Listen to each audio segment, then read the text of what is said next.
So we're here at the ICMSA tent again, and we have Eamon Carroll, Deputy President. So Eamon, what do you make of the new TB proposals? Yeah, sure. The new proposals that were announced over a week ago. There is, I suppose, some positives in it, within it, but we do need to change what we're doing in terms of TB, because clearly we're at 75 years and it's not working. So what we have been doing within our own association is doing a deep analysis of what is there, see what is working, but work on the basis of science as to what's achievable and what's not. Brilliant. And I suppose you came out last week and kind of said the brunt of this will be going towards dairy farmers. How would you feel about that? Yeah, look, it's debatable whether it is, on the dairy farmers.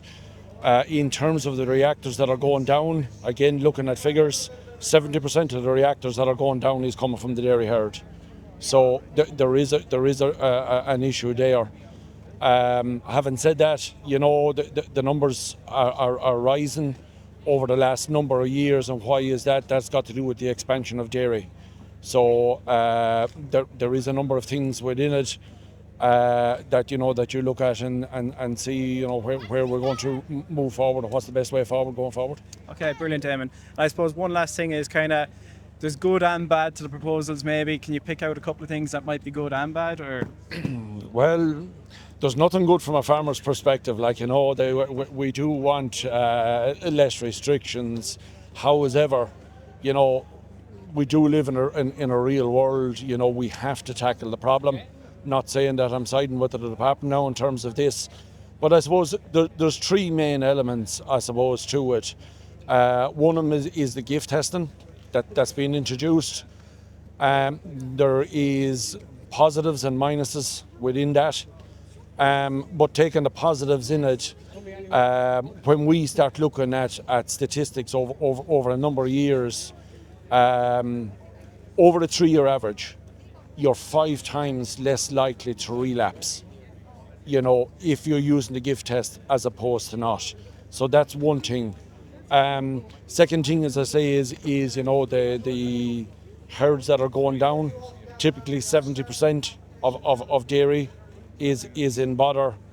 And I suppose the other big ticket item is the 2-year rule in terms of holding on to animals.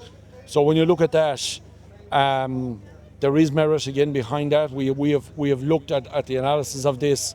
So in what was initially supposed to be 3 years, we got it back to 2 years. And when you look at that, it is only within the cohort of animals. So that if it's just your dairy herd, your replacements, they don't come into that. If there's the cohort that breaks down, it's that. With regard to holding them for the 2 years, even when you do go clear, there is still 45% chance, that there is residual within the herd, and that falls off to about 10%, after year 3. So there is merits in it. Is it what we want? No, but there is a strong team within the department's proposals around containing the residual, and it does make sense. Okay, brilliant. Thank you very much, Eamon. Back to you at the tent.